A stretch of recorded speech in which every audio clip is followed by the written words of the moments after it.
Hey everybody, welcome to this week's Q&As.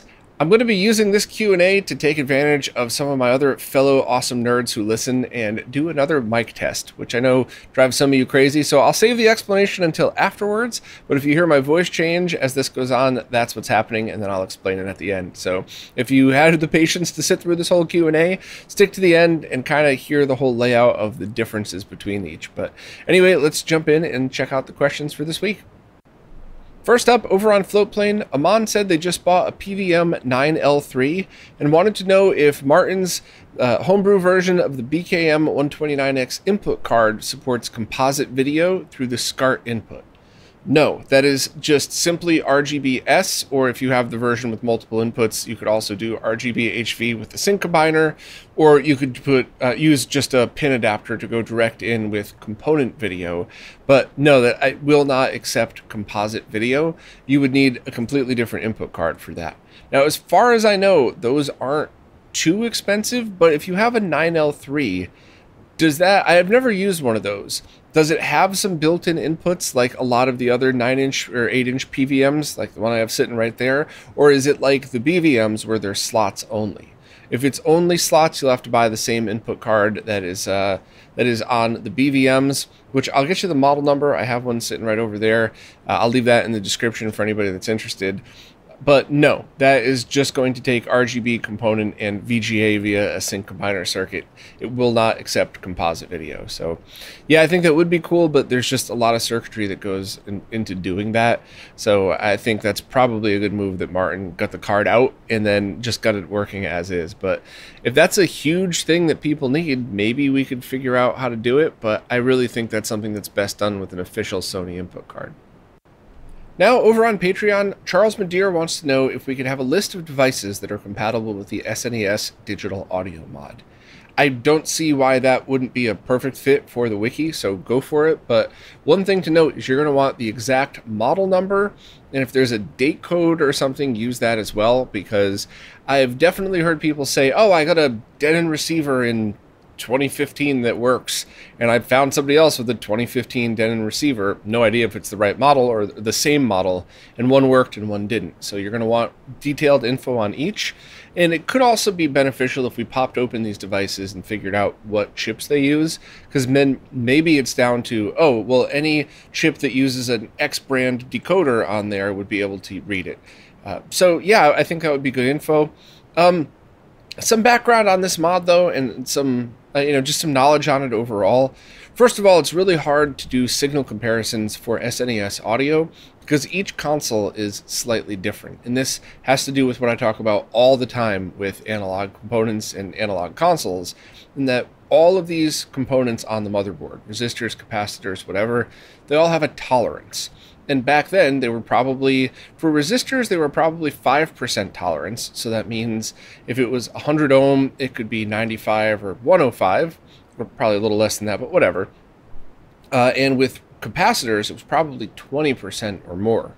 So it's very common. And in fact, every SNES we've tested is slightly different than the next. So it's really hard to do things like MD Fourier analysis. So we haven't dug deep into it, but there are a few things to note.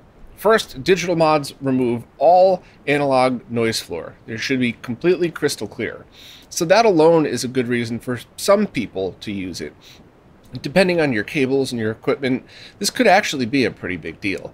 Now, every time I say this, there's always a couple of audio nerds in the comments that want to argue, well, if you have the fully shielded cables you always talk about, noise isn't a problem. Not true. You're always going to have some kind of ground hum, analog noise, something with analog audio. Very often it ends up being pleasing to the mix. That's why a lot of people end up liking the sound of records. But it's really up to you to decide. And if you're doing something like video capture, mixing it in with voiceovers, there's lots of reasons to go digital. But the problem is you can't use Super Game Boy or MSU1 audio hacks with the digital audio mod because both of those devices generate their own audio. So that's kind of another thing, is that you might not want to go directly from the SNES with this, depending on your use case and your needs. So if the goal was to get as accurate of a solution as possible while playing on a CRT but also capturing The Mister would probably be really great for that, to be honest. You can get full digital on everything through the HDMI output. You can get game on a CRT and do it that way. But if you're looking for all original consoles, then yeah, the digital audio mod's great. Just shielded cables might be good too. That's just kind of all up to you. But for me personally, it's really a matter of preference. And when I first discovered the digital audio mod, I was running it through equipment that really, in a bad way, amplified all analog noise. So I thought it was a massive upgrade going to the digital audio mod, but now that I've got much, much better equipment than I used to have, like night and day better from the time I started RetroRGB till now, I just totally like your standard analog, well-shielded analog audio output. So it was a really long way of saying there are some differences, there are some limitations, but it's really up to you whether you feel like it's something that you would really benefit from. So let me know if you have any other questions or anything like that. FBX had some comparisons posted, but I believe he took them down because they couldn't be used with MD Fourier. I still thought they were cool to listen to be honest. But yeah, I don't know. Just let me know if you want any more details. But that's kind of a fun rabbit hole to go down, but you might not need to. Green Devil wants to know if I have a recommendation for a portable display panel or monitor. Family vacations are planned for the summer, and they were thinking of packing their Mister setup, and possibly their N64 digital for the whole family to enjoy without hogging the one TV that their rental house will probably have. What's better than beers and windjammers outside, right? They've seen a panel that's 60 frames per second and has a resolution of 2520 by 1680. Price is right. Should I pick that up, or is there a better alternative? I don't know if I've ever seen that one, but there is one I tweeted about a while back because I saw it was up for sale. And this is the one that John Linneman uses, a lot of devs use. And, you know, it's for the money. You know, that annoying phrase I always use when talking about audio equipment? For the money, I think it's awesome. Now, of course, if you put this next to, you know, like a gorgeous OLED that runs at 120 hertz with BFI, no, it's going to look terrible. But if you put it next to, like, your average hotel TV, it'll probably look really good and definitely have lower latency. And at the very least, you can get in and change the settings, where I've seen some hotel TVs lock out their menus so you can't even get in there to do any of that. So yeah, I'll leave a link in the description to the one that other people have recommended.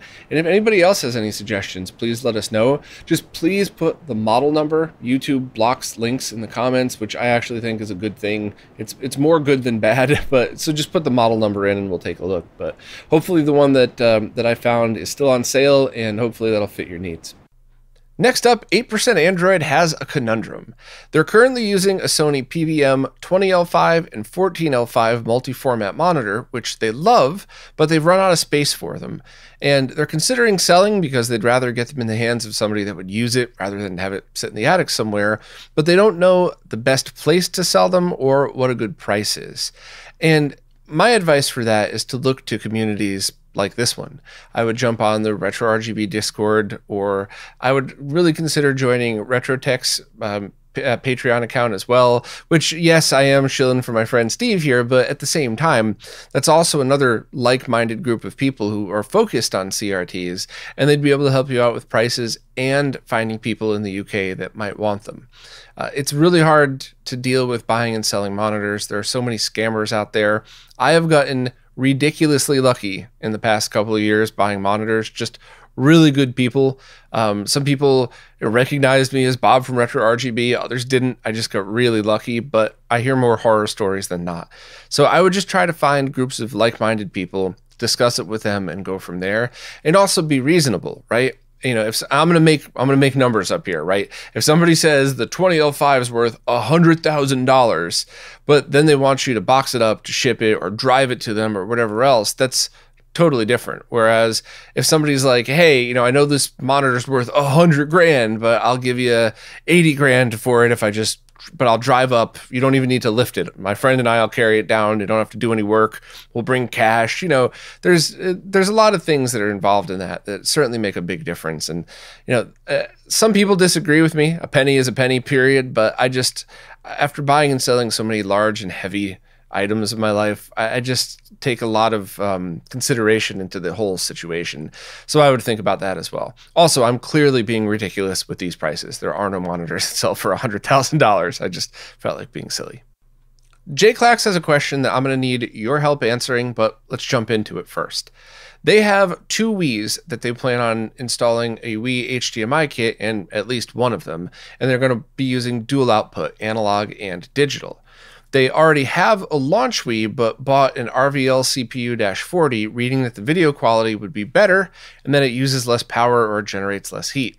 However, they recently caught the Twitter thread from Wobbling Pixels saying that the 480p fix only works with the earlier board revisions, not the -40 or 60 ones. So now they're wondering which one they should install the HDMI mod into. They know the HDMI mod's quality is not affected by that, but they'd like to do the mod to the launch Wii, assuming that it'll actually end up having better component video. What do I recommend? Do I imagine that a 480p fix will be found for the later revisions eventually? So some of the later revisions had better quality video. So I think there's a couple of factors involved in this. There is a 480p fix, and I think Extrems found that a couple of years ago, and then it was implemented into USB loader, so that way you could just boot a game with it. But there have been some other updates. I think installing the HDMI kit bypasses some of the circuitry that adds some of this weird output look to it. So I don't know, maybe my old age is finally getting to me, but for some reason I'm just not remembering the right answer to this, which makes me sad because I did so much work on the Wii for the first couple of years of RetroRGB, all the way up to the release of the Wii Dual. So I would love for anybody in the comments to bring me back up to speed on this and to point JClax in the right direction. Most importantly, could we answer JClax's question? Do you put an HDMI mod in the launch Wii or the RVL CPU-40 to get the best quality video out of both analog and digital? But also, is there a page, a video? Did somebody already add all this to Console Mods Wiki and I just forgot to look? I don't know. But I'd love to get this solid info on the wiki so that we don't have questions like this anymore. And I am scrambling to find time to update RetroRGB and all these pages, just because it's so time consuming. It's, without exaggerating, it's probably a month straight worth of like full-time work to get their website back up and running, which is why I haven't done it. So my apologies. That's a stupid excuse, I know, but at least I'd rather explain it and have you annoyed that it's a stupid excuse. But anyway, if somebody could jump in and help, that would be awesome. Marcello Medini is looking for a suggestion for an HDMI matrix switch that needs at least 4 out and probably 16 in. They would like to have all of their HDMI consoles hooked up at once, but they'd also like the ability to scale down to 240p on their RetroTink for their CRT setup as well. So that's a good question. I don't know of one that's going to be reliable with all of the stuff that we do. Although if you're using your Tink 5X in actually, I think even with the modern firmwares, it's pretty much going to be compatible with everything. But I'm just saying I don't have any personal experience, and I don't like giving recommendations unless I really know for a fact what a solid answer is. The other thing, too, is that HDMI matrix switches are very expensive, at least most of the ones that I've seen with more than 2 outputs. So what you may want to do is just get a basic HDMI switch that is cheap, that has 16 in, 1 out, and then get an HDMI distribution amp that's maybe 1 in, 4 out or something like that. There is one of those that I've heard works well, although I haven't personally tested it. So I'll leave a link to that, but please keep in mind, I don't know. I can't vouch for it. So you might want to buy it directly from the Amazon link, just knowing that you could return it. Yeah, it's an affiliate link because I'm not an idiot, but honestly, the reason is for returns. So, or I guess if you find a cheaper one on eBay, as long as the seller accepts returns, that might be a better option as well. But I'll leave a link to the 1-to-4 splitter, and maybe that's something that you could work with. I'm not 100% sure, but at least it's better than saying I got nothing for you. Next are a couple of questions from Jason Guffey. First, they want to start modding Super Famicom games with English patches with their original games using Voultar's non-destructive modules. However, they can't seem to get in touch with them for some questions before they buy. How can you get in touch with them? You really can't. I've been friends with Zach for a long time. I have his damn phone number. Sometimes I can't get a hold of him. So, buy the modules and maybe reply to the email that you get with a question there and hope that he responds. But, I kind of have mixed feelings, right? Because with all respect to you, Jason, like, he's trying to run a business and mod stuff and ship things out. So I think he just ends up ignoring most of the emails that he gets, which I don't really have a problem with. But at the same time, I'm wondering how many more sales he would get if he responded to emails and said, yeah, you need 7 of these, 4 of these, here's the links, goodbye, type of thing. So good luck. I mean, I don't mean anything rude to anybody in this one. I'm not digging on Zach, even though I enjoy making fun of him. I'm not digging on you. It is what it is. It's one of those things where, try to get a hold of him, but no guarantees there. Funny enough, Jason's also looking to get a hold of somebody else, Louis Zezeron, so they could potentially import something from Eastern Europe so that they could get a video DAC for some cool testing. I think Louis is right on the Discord server, but if not, just let me know and I'll put you in touch. Louis does nothing with his time. He's not important, so no, I'm kidding. I'm just kidding. I'm kidding. I actually think Louis loves this stuff, so if you wouldn't mind, if you're going to buy it and just have him ship it to you, then I think he would like to take a look at it as well, maybe do a video on it and send it to you. Now, I shouldn't speak for Louis, but I know him. He's a nerd like me. He likes messing with this stuff. So at the very least, you should be able to get a yes or no answer from him, unlike Voultar. Sorry. Next, since they've been ordering a lot of stuff on Amazon recently, a thought just occurred. Could anyone utilize Amazon affiliate links for basically anything? Like if I recommended some good Oreo cookies, could you use affiliate links for that? Thank you for asking that question. That is really nice of you. Jason actually did ask that. This isn't some cheesy ad that I'm sneaking in, although I probably would do something like that. But that is a genuine question. And yes, all you have to do is go to RetroRGB.com, and then you click on the Support Us button at the very top of the page. And if you scroll down, it says affiliate links, and the one labeled Amazon General, if you click on that, that gets you a tag at the end that you could copy and paste next to whatever item you have. Technically speaking, if you click on that, you shouldn't have to do anything else, but I don't really know. Who knows if that actually works or not. But yeah, and I've had a few people ever since I started talking about that tell me that, hey, I just bought a new PC, so I used your affiliate link for, $1,000 worth of parts. And it means so much to me because first and foremost, you don't pay a penny more. So it's not like you're getting ripped off, but it's such a huge help. And the fact that you all would even think to ask or do something like that means so much to me. I really do appreciate it more than words could tell as I'm flapping my gums at this podcast. So thank you. But yeah, anything from eBay and anything from Amazon, you should be able to just paste the code next to. And a box of Oreos, that's cool. I appreciate that. But any big purchases, if you don't have your own codes or anything like that, then please consider doing it, because you really don't spend, there's no strings attached. You don't spend 1 penny more. There's no different rules for returns or anything. It just, it supports the channel and we get a small cut. So thank you for asking that. Last question, any tips for cleaning the actual tube part of a CRT? They have the chassis and shielding all cleaned along with the wiring harness and boards, but the tube itself is still dirty as hell. They think Steve recommends just a horsehair or otherwise anti-ESD paintbrush and gingerly sweeping around the neck and tube. Completely agree. There is a but at the end of this. However, in the situation you're talking about, yeah, that should be fine. You don't need to make this perfectly clean. This isn't like when you're cleaning off a heat sink, and if you leave it caked in dust, it'll actually be hotter.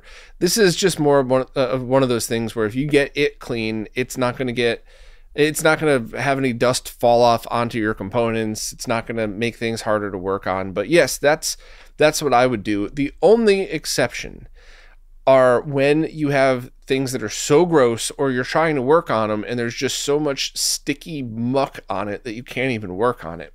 And that's the time where you would want, I think it's electronics cleaner. It's basically non-conductive fluid in an aerosol can.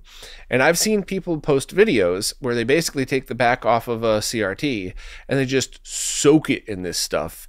And they cover the neck, of course, first. They soak it in this stuff and then they hit it with compressed air and they leave it in, sort of in the sun to dry. Because remember, it's UV rays. It's not, you don't want the sun baking down on it. But that is only for the scenario of it's so gross that it just, you don't even want to go near it. And what if, and smells too, like if it was in an arcade and it just reeks of cigarettes and stuff, that's the time to do it. And I've seen people use a garden hose for that. And that's one of those things where if you cover all of the stuff on it properly, it's, you know, there's nothing conductive on the outside of a tube, but it's just, the only time I would ever be okay doing that is in the scenario of it's disgusting, you can't even work on it, and somebody was about to throw it out anyway, and you, for whatever reason, the electronics fluid cleaner just won't take anything off. Fine, use a hose, but then after you're done, blow it out with compressed air, and then maybe use electronics cleaner after that, just to kind of get any little bits of water moisture for all of the reasons that I normally talk about. As long as you cover up anything so that no water gets onto any conductive surface, that would work. But whenever you see, I wanted to bring this up because whenever you see videos of people hosing down CRTs, most people in the comments are smart enough to lose their minds and go, what the hell are you doing? You know, that's stupid. You shouldn't do that. But there actually are scenarios in which it's not a bad thing to do. And scenarios are basically if you have no other choice. But to back it up a little bit, if it's kind of gross, electronics cleaner fluid should work fine, and it's a lot safer to use. But if it's just dirty, right? If you just touch it and you get, you know, some black dust on your hand and stuff like that, then the method that you were talking about, a non-conductive brush, you know, horsehair paintbrush, whatever, that should be totally fine. And that's kind of what I would do as well. So anybody have any thoughts on any of those things, please let me know in the comments. And let me know if you can't get a hold of Lewis. I'll put you in touch with him. He's a good guy. We like teasing each other, but got nothing but good things to say about Lewis. Quantum Guitar has some questions, and I have mostly cop-out answers. Sorry, I guess I'm not doing too well this week. But first of all, they want to know if I have any thoughts on using an M2 slot to use an adapter that connects an older PCI Express graphics card. So you'd be going graphics card to PCIe to M2 adapter for the purpose of using an old GPU that has S-video or composite output. And I have no clue. I'm almost positive that that would work fine with Thunderbolt, but I have no idea if that would work at all with an M2 slot. It certainly would not with an M2 SATA, but with an NVMe M2 slot, I don't know, maybe. I would definitely just check and see. You know, maybe somebody out there has done that before. Maybe there's a video on YouTube of somebody doing it, but I just have no input on that one. Also, they want to know, since interlaced video draws every other frame, would a 60 frame per second game being displayed in 480i or I guess 1080i actually only be 30 frames per second? And I don't think so. I think you would see a difference, but I'm not really the best person to describe this. I am not an expert on interlaced video. And in fact, every time I've dug deep into deinterlacing options, you know, for everything ranging from deinterlacing your old VHS tapes to video games to whatever else, it just starts to make my head hurt. I'm not going to lie. So I would ask people that are 480i experts for really the best description for that. And, you know, I have a feeling you would notice a difference between 30 FPS and 60 FPS on 480i. I just don't know the best way to describe it. So if anybody out there has any suggestions, let me know. I think I do have an answer to your third question, though.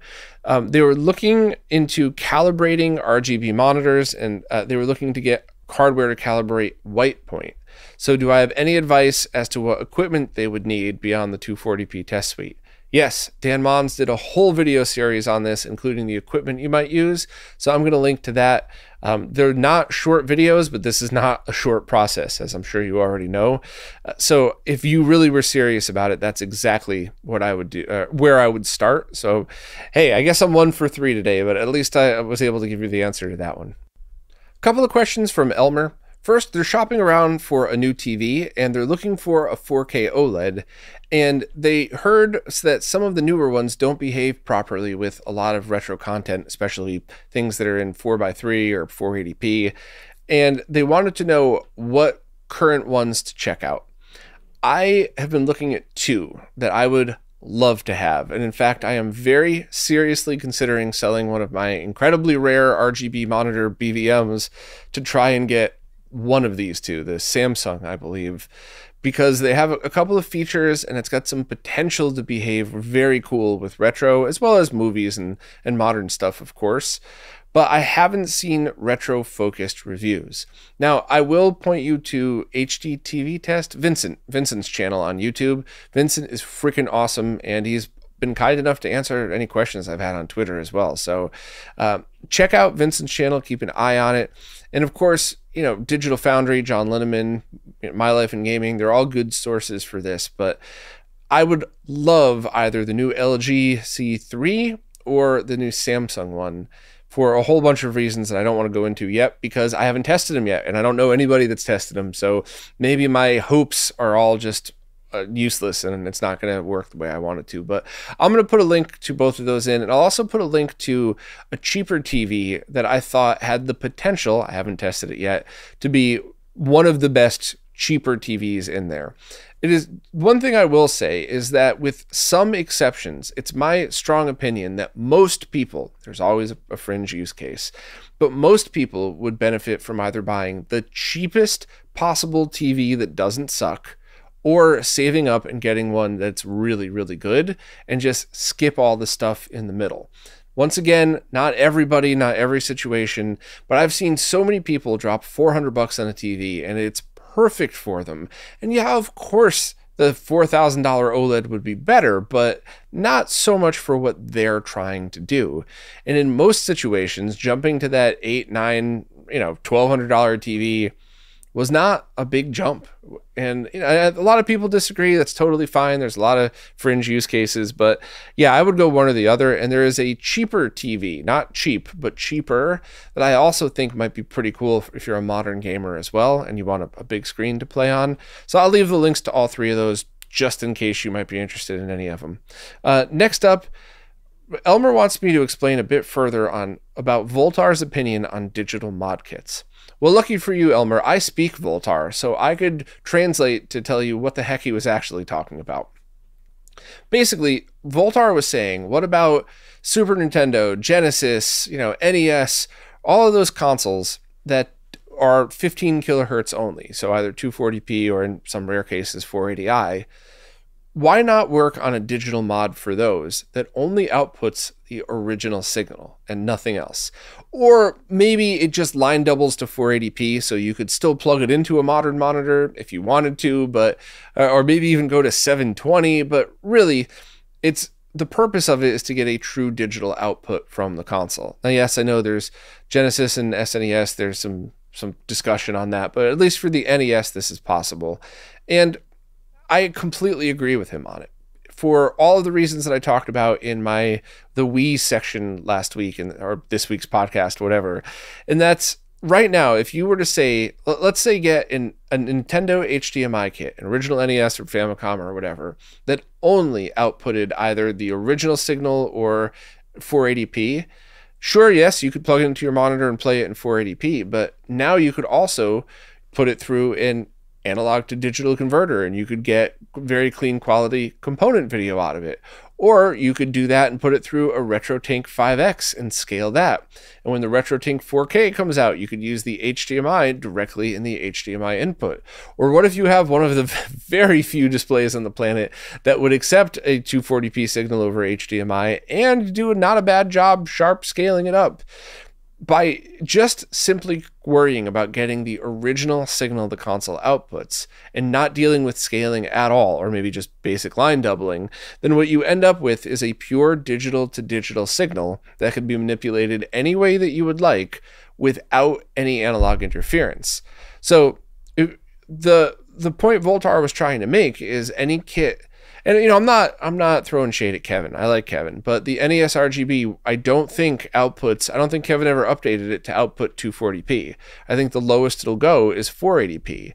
So if you have that kit, or if there's another kit that comes out, let's just say another kit comes out for the NES that's 1440p and it's absolutely gorgeous and it's got these amazing scanline options, but it only outputs 1440p. What are you going to do 10, 15 years from now when 8K scalers come out and all of those features that are amazing today are kind of pointless because you want the new scaling technology and the new filters, and you could plug yourself into the matrix and use it to play on I don't know, whatever else. Point being is, if you just simply digitize the signal and leave it in the original resolution, you could potentially save quite a bit of cost on those kits because you don't have to build scaling technology into them. And it's future proof because whether you just plug it direct into a TV in 480p and deal with the softer signal, or whether you plug that into a scaler, it'll always just be the digital to digital signal. So you're right. The DC digital, you know, most of the games are native 480p, and it could totally just do that. But the PS1 digital, I don't remember if that one does 240p output. I really hope. I think the Pixel FX team are going to be adding that, or were considering adding it. And same thing with the N64 digital. But those are, at the moment, I think the lowest you can go is 480p, which is still low enough, I guess, that, you know, it would be fine. You could apply some filters to that, but if you have the original signal that's digitized, you could manipulate it any way that you want, and you're not paying for any extra feature. So I guess flipping it around and saying it differently. Let's say the only analog video console that you own is the Nintendo 64. Just get the N64 digital, use it. It's going to be awesome. It's great. But what if you own a ton of retro consoles? Are you going to try to get really expensive HDMI mods for all of them? Or if you're going to be getting the RetroTink 4K with an HDMI input, wouldn't you rather save a lot of money and just get the basic digital output for each of them, but still have all of the benefits of a clean digital signal through the RetroTink 4K? Now, that's a lot of speculation. That's a lot of opinion. You could form your own opinion, of course, on that one. But I just wanted to clarify what Voultar said, because I honestly totally agree with him on this one. And I'm not saying any of the kits that are out now are bad. I'm just saying I would really love to see a direct mode. And I'd also love to see more kits that were cheaper that just digitize the signal with nothing else. In that same video, I also disagreed with Voultar's opinion of post video of your mod work, not pictures, because taking video is really hard. As you all have seen on my live streams, I am not the best person with the soldering iron, but you've also seen times where I'm trying to angle the camera to get it in the shot to show you what I'm working on. And you've also, you've seen how that comes out, like with the Pico boot. When I tried to do everything on camera, it came out fine. And then one of the wires kind of wasn't, I think it came loose or something. So I just grabbed it off camera and I held it in the same, the way I normally would, where you can't really see anything as my hands are covering it, put it back in front of the camera, and it was perfect. So whereas when you're, if you're taking pictures before, during, and after, you could do the work, pause, and snap the picture. But once again, I mean, these are opinions, and I love disagreeing with my friends. If we all agreed on the exact same things, how freaking boring would life be? So, I'll get in the ring and battle Voultar for that one, but I do completely agree with his opinion on we need more cheap, true digital mods that are kind of future-proof, because you don't have to worry about missing any features. And also very glad to help add some input on your last week's question. I will let you know as soon as the non-one-chip SNES mods are available. Okay, my fellow nerds, now it's time to talk about the microphones. If you don't care, just drop off. There's nothing after this. I don't want to waste anybody's time. But if you're a nerd like me, you might want to stick around for this, because maybe it'll be a fun experiment. First, I tried to keep things as apples to apples as possible. Since the first mic was essentially a boom mic that's always just out of camera below me, I know you're supposed to have it above you, but the way my room's set up, I can't quite do it that way, at least yet. So I had the next two mics also below me, and one or two of those, or maybe both, would really have benefited from being right in front of my face, but that's obviously going to sound better. So I wanted to keep it as apples to apples as possible, so that, it's slightly askew. I could move it off camera if I end up keeping or using one of the other ones more. But what about the quality? What about the background noise? What about, do I sound natural? That's kind of the things that I'm interested in. Also, I am going to be processing all of this audio separately. So all of the sections with each mic will all be processed the same, but separate, so they won't affect each other. I showed that in my workflow video a while back, which I guess I'll leave a link to that too, because why not? But basically, I use Isotope RX to do, I'm going to do automatic noise reduction, not the learn feature in this one, because I think that'll kind of be pretty good. And then I normalize all of them, and then I put them through the broadcast compressor in Adobe Audition. Yes, I know a lot of people have taken the time to write important tips that I should have been taking, but when I dig into a project like that, I like changing my workflow. I really got to throw my entire brain into it, and I just haven't had a full day to dedicate to testing yet. So I'm still doing it that way, even though shout out to Duke, who wrote me like a novel on how I could improve, as well as a few other people. I really just want to wait till I have a day to myself with no interruptions. So I'm still doing it that way for now. And then that's it. Then everything gets exported. And the only thing I will do manually is make sure that all three are as close to the same volume as possible. So that's it. At this point, hopefully I did it close enough so you would just tell me which mic you like better. And next week, I'll tell you which mic was which, with the exception of the first one. You already know the first one's the Deity S mic, which I'll leave a link to my Amazon shop that where I put all of the stuff that I use in it. So let me know what you think. I'm super curious. Also, as always, thank you to everybody who participates in these. I always have a very good time doing them. And if you support and you would like to ask a question, please just put the question wherever it is that you support in the newest Q&A post, because the way the services work, I can't really figure out what's a new question on an old post. Plus, I like just scrolling through in real time and doing this kind of as if we were hanging out talking to each other. So thank you so much for everything, and I will see you next week.